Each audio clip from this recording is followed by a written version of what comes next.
la amante de mi marido me acusó de robar dinero de su empresa, así que decidí mostrarle que eligió a la mujer equivocada para jugar.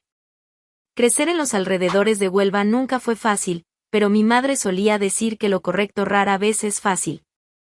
Nuestra casa era sencilla, 3 habitaciones compartidas entre 5 personas y un patio pequeño donde mi madre plantaba hierbas para sazonar lo poco que teníamos.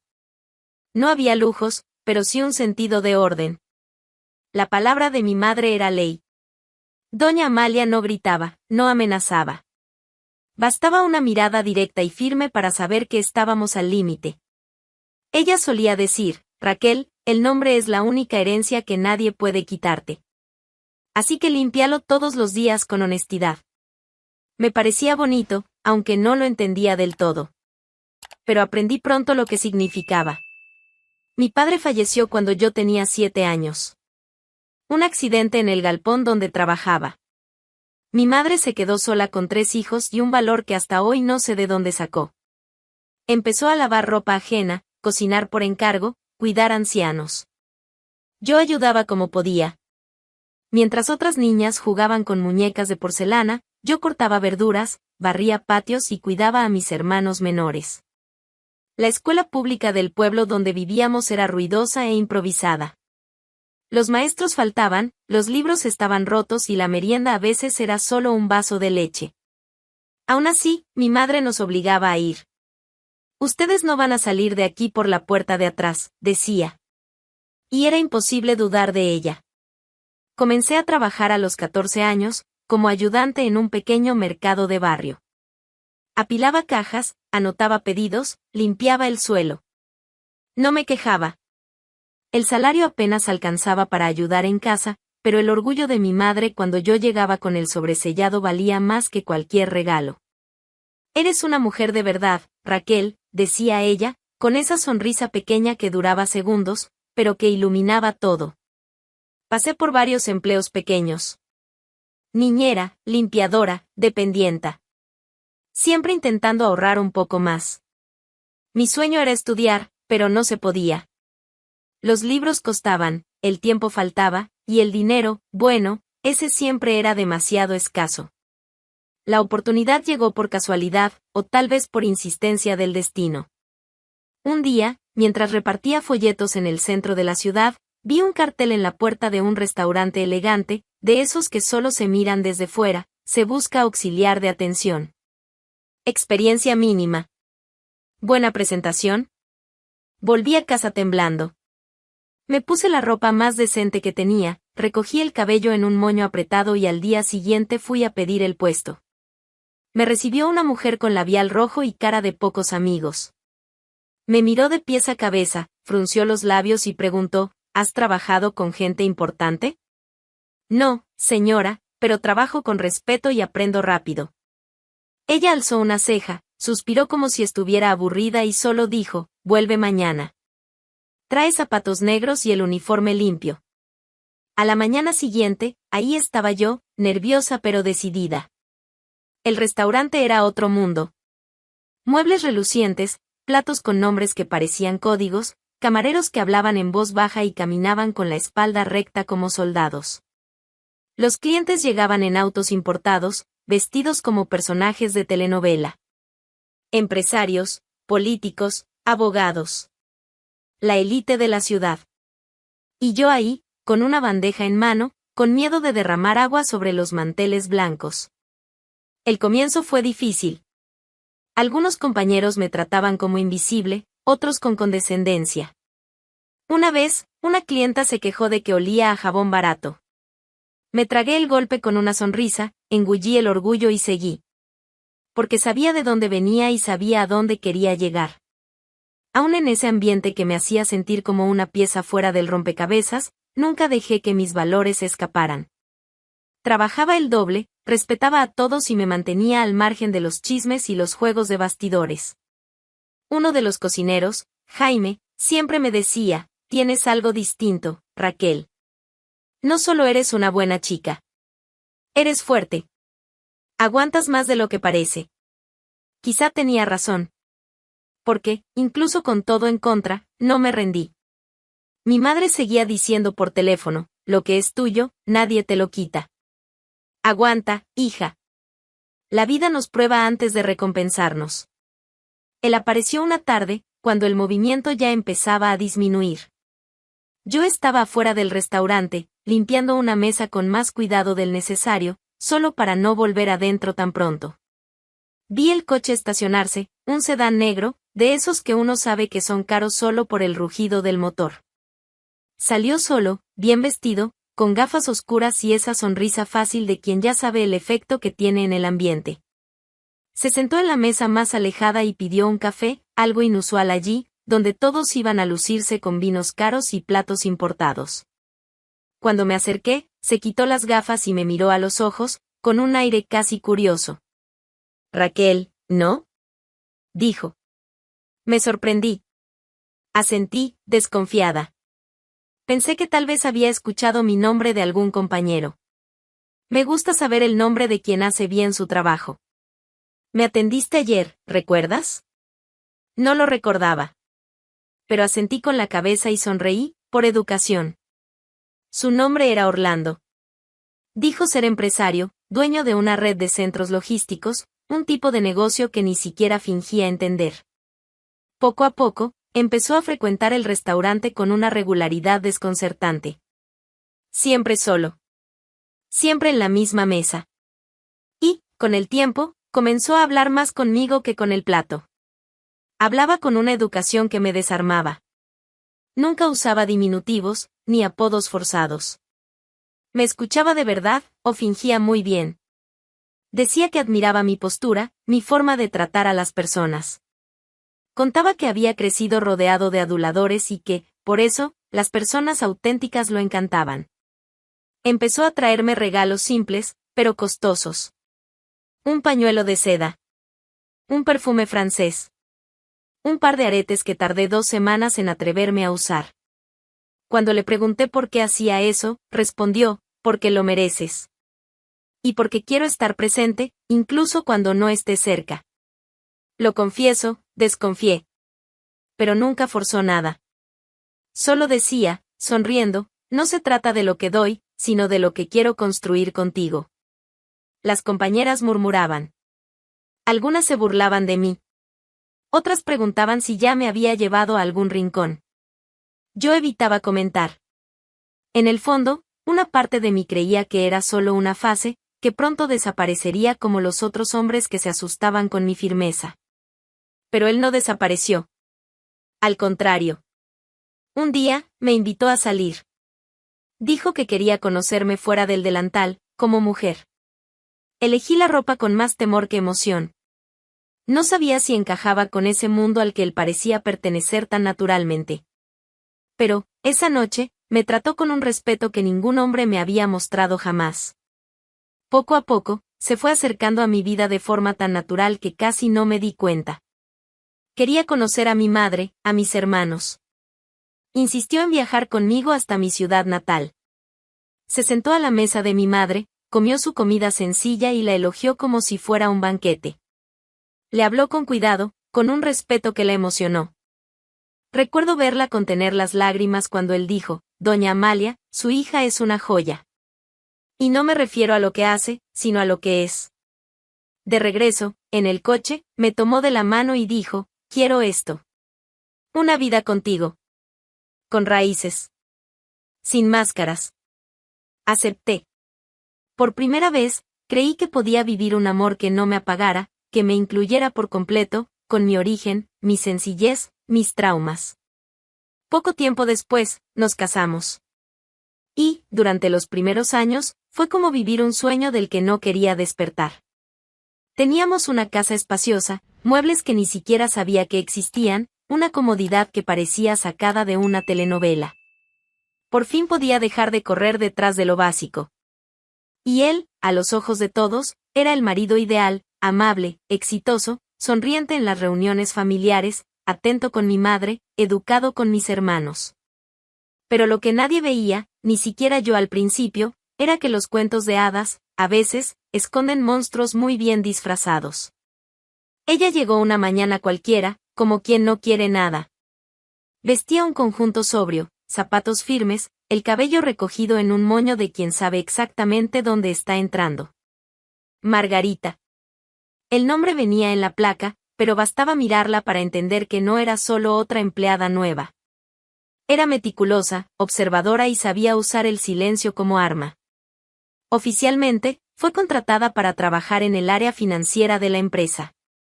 Tenía un currículo robusto, experiencia en grandes grupos y una labia entrenada. No tardó en ganarse la confianza de todos, especialmente la de Orlando. En pocos días, ya la consultaba sobre decisiones importantes, intercambiaban miradas cómplices durante reuniones y sonreía con un tipo de aprobación que nunca había tenido conmigo en temas profesionales. La relación entre ellos comenzó rápido. Discreta al inicio, pero no tanto en los bastidores. Cuando estaban solos, Margarita asumía el control con naturalidad. Sabía qué decir y cómo moverse. Tenía prisa, pero no dejaba huellas. Orlando, atrapado por la vanidad y la frescura de esa nueva atención, cedió antes incluso de darse cuenta del tamaño del abismo en el que se estaba metiendo. Mientras tanto, yo seguía en casa, cuidando lo que él decía valorar, la familia, la armonía, el hogar que supuestamente construimos juntos. Nada en su comportamiento indicaba lo que ocurría detrás del telón. Las palabras eran más secas, sí. Pero aún sonreía en público. Aún me llamaba mi vida frente a los demás. Era una obra de teatro tan bien ensayada que ni yo, acostumbrada a captar matices, percibí el cambio de papeles ocurriendo delante de mis ojos. Margarita no quería ser amante. Quería el puesto completo. La esposa.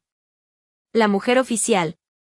Y cuando entendió que Orlando dudaba en romper conmigo, no por amor, sino por conveniencia, cambió de estrategia. Presionó, primero con indirectas. Luego, con exigencias directas. Un divorcio mancharía su imagen pública, y él lo sabía. Aparecía en eventos como símbolo de estabilidad. Usaba nuestra historia como herramienta de marketing personal. Ser sorprendido cambiando a una esposa humilde por una empleada ambiciosa lo destruiría socialmente. Fue entonces cuando llegó la propuesta. Cruel, sórdida y brillantemente planeada. Si no puedes separarte de ella sin ensuciar tu nombre, entonces haz que se destruya sola, dijo Margarita. La idea era simple en apariencia, pero perversa en los detalles, acusar a Raquel, a mí, de robo. Involucrar mi nombre en un escándalo financiero usando documentos internos, registros adulterados y la confianza que aún existía entre Orlando y yo. ¿Quién dudaría? Una mujer sin estudios, de origen humilde, sin influencia, de repente con acceso a cuentas y documentos. Sería fácil pintar el retrato de alguien que vio una oportunidad y decidió aprovecharse. Orlando dudó. Por un tiempo estuvo callado. No por culpa, él no sentía culpa, sino porque necesitaba evaluar el riesgo. Margarita, impaciente, fue clara, no voy a esperar eternamente. O ella desaparece, o yo desaparezco. La ejecución del plan fue precisa. Margarita conocía bien el sistema interno de la empresa. Con acceso a archivos y contraseñas, empezó a alterar registros financieros, montos desviados, firmas insertadas digitalmente, transferencias ligadas a mi nombre. Todo hecho con calma, día tras día, como quien arma un rompecabezas perverso. Orlando, por su parte, se mantuvo en las sombras. Solo confirmaba cada paso, aprobando desde lejos, borrando su propio rastro con el cuidado de un jugador experimentado. Ambos sabían que no podían cometer errores. Una falla, una coma fuera de lugar, y todo se derrumbaría. En pocas semanas, el material estaba listo, un expediente completo con supuestas pruebas de que yo había desviado dinero de la empresa. Documentos falsificados, movimientos que jamás hice, firmas copiadas de contratos antiguos. Incluso se falsificaron mensajes, armados con fragmentos de correos electrónicos reales para parecer que yo sabía lo que estaba haciendo. Pero el golpe final fue la filtración. El expediente apareció en el sitio web de un portal local. Un artículo alarmista, lleno de términos técnicos y especulaciones, esposa de empresario investigada por desvío de fondos, vínculo sospechoso entre empleada y cuentas internas. Mi nombre estampado en titulares, mi foto recortada de un evento antiguo, sonriendo sin saber del abismo que se abría bajo mis pies. No tardó en volverse la ciudad contra mí. En el mercado, las miradas eran directas. Una mujer escupió al suelo cuando pasé. En la caja, la muchacha evitaba tocar mi mano. Aparecieron comentarios en redes sociales, de perfiles que ni siquiera conocía. Siempre supe que había algo raro en esa. Estas humildes siempre quieren ascender haciendo trampa. Yo trataba de entender lo que estaba pasando. Recordé las cuentas de la empresa, las veces que ayudé a Orlando con papeleo, las contraseñas que decía que podía usar si necesitaba ver algo rápido. Ahora todo eso se volvía arma en mi contra. Días después, llegó con una carpeta negra. La abrió frente a mí, sacó unos papeles y los arrojó sobre la mesa. ¿Quieres explicarme esto? Tomé los documentos con las manos temblorosas. No entendí ni la mitad de lo que leía, pero reconocí mi firma. Una que jamás puse allí. Orlando, esto es un montaje. Yo nunca, por favor, Raquel. No te hagas la santa. Tú sabes que jamás tocaría un centavo. Esto lo hizo alguien desde adentro. Tienes que revisar quién está manipulando las cuentas. Golpeó la mesa con la mano, fuerte. Basta. ¿Crees que soy idiota? Sus ojos ya no tenían nada del hombre que me llevó con flores a ver a mi madre. Solo había rabia. Una rabia fría, ensayada. Como si fuera parte del guión. Toma tus cosas. No vas a seguir en esta casa. ¿Qué? Lo oíste. Fuera. Ahora. Lloré en el acto. Como si su voz no hubiera atravesado el aire. Pero él ya lo había decidido. Tomó mis llaves, llamó a un chofer y me echó con una maleta en la mano y la dignidad hecha trizas. Volví a casa de mi madre, y ella me abrazó con los ojos llenos de lágrimas y un cuidado que dolía más que aliviaba.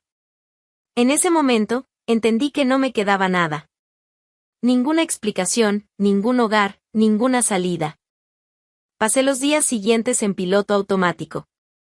Dormía en el cuarto de mi infancia, rodeada por paredes manchadas por el tiempo y por recuerdos que ya no me protegían. Evitaba salir. En cada esquina, alguien comentaba, murmuraba, señalaba. Los vecinos hablaban bajo, pero se escuchaba alto. La humillación se me pegaba a la piel como un polvo fino, invisible para quien veía desde fuera, asfixiante para quien lo cargaba. Intenté buscar un abogado. Fui a 2 despachos. Uno apenas me escuchó. Dijo que un proceso como el mío requería tiempo, pericia y muchos honorarios. El otro me miró como quien ve demasiados problemas para tan poca ganancia. Lo único de valor que me quedaba eran algunas joyas que mi madre me dio en la boda y 2 vestidos caros que nunca eché en falta. Vendí todo. Llevé las piezas a una tienda en el centro y acepté lo que me ofrecieron, sin regatear. Salí de ahí con una bolsa vacía y un sobre arrugado. Fue en ese intervalo que conocí a Raúl. Fui al juzgado en busca de orientación y terminé siendo atendida por él, un defensor público de rostro cansado y voz firme. Me escuchó con la atención de quien tiene práctica, pero en su mirada había algo más, una incomodidad real con lo que yo contaba. ¿Y no firmaste nada? Preguntó. Nunca. Ni siquiera sabría cómo. Solo entregaba los papeles ya listos. Él tomó una copia de los documentos usados en mi contra. Los revisó y, en pocos minutos, notó algo que nadie había visto, o había fingido no ver. Esto está raro. Muy raro. Los valores fueron registrados antes de tu supuesta autorización. Y hay demasiadas firmas en este proceso para alguien que no tiene una función oficial. Me quedé en silencio. Entonces él se recostó en la silla y dijo, Raquel, voy a asumir tu caso.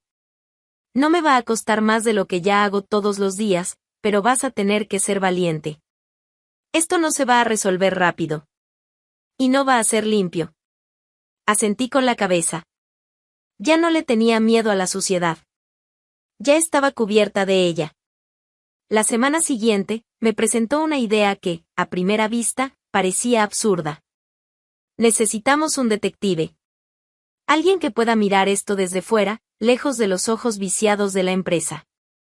Un buen profesional puede cambiar el juego. ¿Un detective? Repetí, incrédula. Sí. Pero vamos a necesitar dinero. Volví a casa y se lo conté a mi madre y a mis hermanos. Hablé con el mayor, Rodrigo, que siempre fue el más escéptico de la familia. Escuchó todo con calma, luego se levantó, fue al cuarto, volvió con su tarjeta bancaria y dijo, ¿cuánto vas a necesitar? Unos 1.000 euros, tal vez más, yo me encargo. Y tú vas a demostrar que eres inocente. Con el dinero en mano, Raúl contactó a un investigador privado de confianza. Un hombre discreto, experimentado y con buen olfato para las farsas. León regresó una tarde nublada. Ni siquiera pidió entrar, simplemente cruzó el portón y fue directo a la cocina, donde Raúl y yo lo esperábamos en silencio. Se sentó con aire cansado, pero con algo distinto en la mirada. Una firmeza que no se veía en días anteriores. Necesito contarte lo que descubrí, dijo, mirándome. Respiré hondo, sin saber qué esperar. No tardó. Orlando está viviendo con Margarita. En la misma casa donde tú vivías con él. Desde pocos días después de que te fuiste. Sentí que la silla desaparecía bajo mí por un instante. Raúl cerró los ojos y negó con la cabeza. León continuó, hice algunas visitas discretas, hablé con gente, tomé fotos. Viven ahí como si nada hubiera pasado. Como si ella siempre hubiera sido la esposa. Raúl se pasó la mano por el rostro, incrédulo. Yo todavía intentaba digerirlo. Pero esto no es solo una traición. Es más que eso, siguió él. Lo planearon todo, Raquel. Desde antes de que fueras acusada. Me entregó una hoja con un intercambio de mensajes. Orlando, escribiéndole a Margarita, ella firma todo sin leer.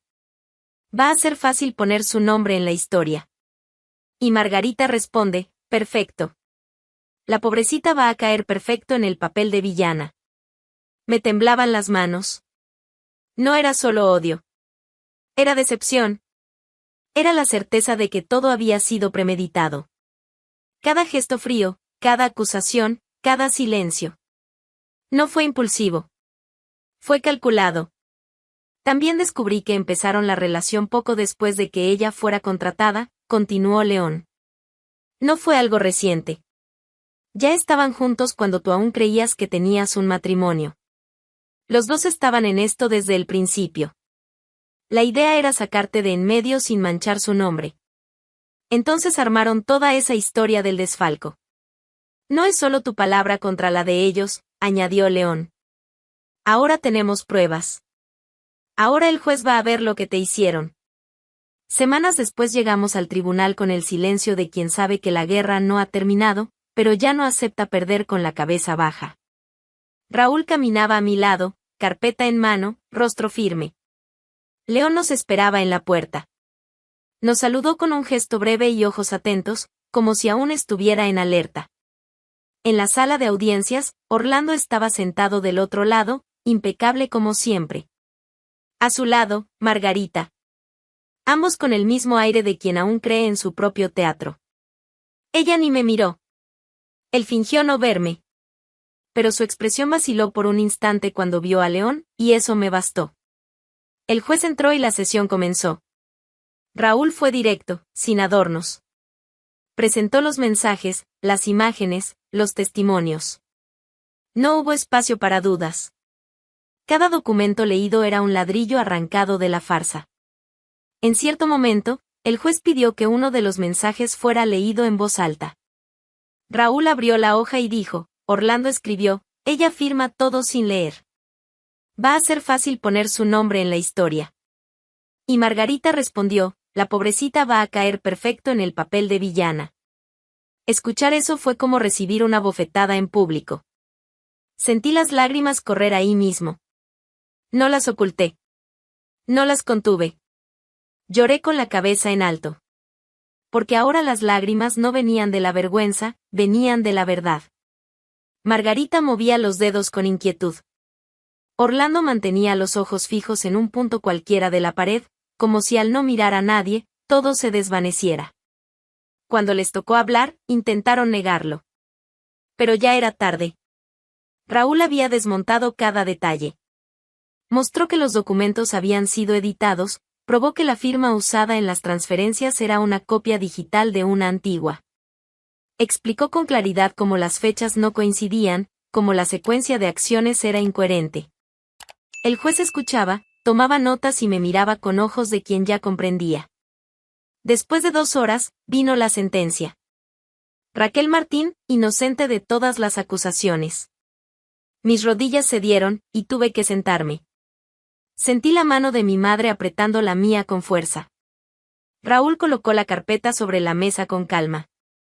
El juez continuó, y considerando los daños morales, la humillación pública y el uso criminal de la imagen de la acusada, determinó que el señor Orlando Ruiz pague una indemnización por el valor de 100.000 euros. 100.000 euros. Pero no fue la cifra lo que importó. Fue la mirada del juez, firme, directa, diciendo que mi nombre ya no estaba manchado. Que yo no era lo que habían dicho. Que lo que construí con esfuerzo no sería borrado por quien quiso usarme como chivo expiatorio. Salimos del tribunal en silencio. Afuera, una reportera que antes me había llamado mujer involucrada en fraude ahora extendía el micrófono con la pregunta en los ojos. Raquel, ¿tienes algo que decir? La miré. Luego miré hacia adelante. Solo que la verdad a veces tarda. Pero llega. Y cuando llega, habla alto. Caminé con la cabeza en alto. Por primera vez en meses, sin necesidad de esconderme de nadie. No era mucho lo que quería. Solo un hogar en paz, un nombre limpio y una vida que fuera verdaderamente mía. Con la indemnización en manos, no lo dudé ni un segundo.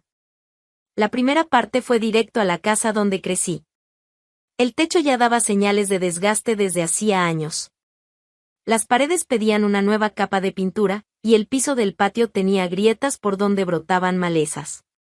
Mandé a reformar todo. Compré muebles nuevos, arreglé las cañerías y transformé ese espacio en algo digno de la mujer que me sostuvo cuando nadie más quería verme de pie. Mi madre me miró al final de la obra con ese tono directo suyo, y dijo, siempre fuiste mi mayor certeza. Solo estaba esperando que el resto del mundo lo descubriera. También ayudé a mis hermanos. Rodrigo, el mayor, usó parte del dinero que le presté para saldar las deudas de su pequeño negocio, que casi perdió durante la crisis.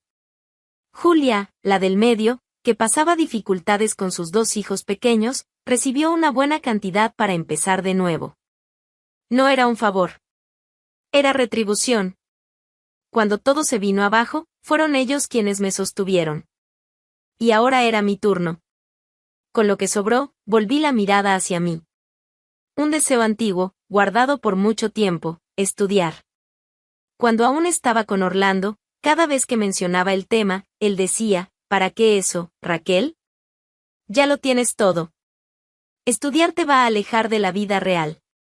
Pero ahora era distinto. Ahora era mi vida, a mi manera. Me matriculé en Ciencias Ambientales en la Universidad de Huelva. Una carrera que siempre me había llamado la atención, quizás por el contraste entre la sencillez de mis orígenes y la complejidad del mundo que me rodea. Era una forma de entender lo que nos rodea y, quién sabe, cuidar mejor el lugar donde pisamos. Los primeros días en la universidad fueron aterradores. La mayoría de los alumnos tenía la mitad de mi edad. Pero yo no estaba allí para competir con nadie. Estaba para conquistar lo que siempre me fue negado, elección. Empecé a estudiar con la misma disciplina que aprendí en la infancia, esa que viene de casa, de quien se levanta temprano porque sabe que nadie lo hará por uno. Con el tiempo, los profesores comenzaron a respetarme. Los compañeros también. No porque fuera más inteligente, sino porque estaba allí de verdad. No como alguien que solo quería un diploma, sino como alguien que conocía el valor de cada escalón. Volver a tener una rutina, tareas, objetivos, fue como recuperar partes de mí que habían quedado enterradas. Las noches ahora eran de lectura. Las mañanas, de clases. Y, entre una cosa y otra, reencontré a una Raquel que creía que ya no existía, más madura, más consciente y, sobre todo, más libre. A veces, recibo miradas en la calle. Algunos aún recuerdan el escándalo. Pero ahora miran diferente. Porque saben lo que vino después. Saben que la historia no terminó donde pensaron. Y cuando me preguntan si haría algo diferente, respondo que no. Porque, incluso con todo lo que pasé, nunca tuve que dejar de ser quien soy. Nunca tuve que mentir, ni vender mis valores. Y eso vale más que cualquier victoria. La verdad es que el carácter no se compra. Y la dignidad, incluso cuando intentan arrancarla, siempre encuentra la forma de volver. Raquel lo perdió todo por mantener la honestidad, y fue justamente por ella que recuperó lo más valioso, su dignidad. En un mundo donde la mentira a veces parece tener más fuerza, historias como la suya nos recuerdan que lo correcto puede tardar, pero nunca falla. ¿Y tú? ¿Has vivido alguna situación en la que intentaron derribarte por ser honesto? Cuéntanos en los comentarios, tu experiencia puede inspirar a alguien.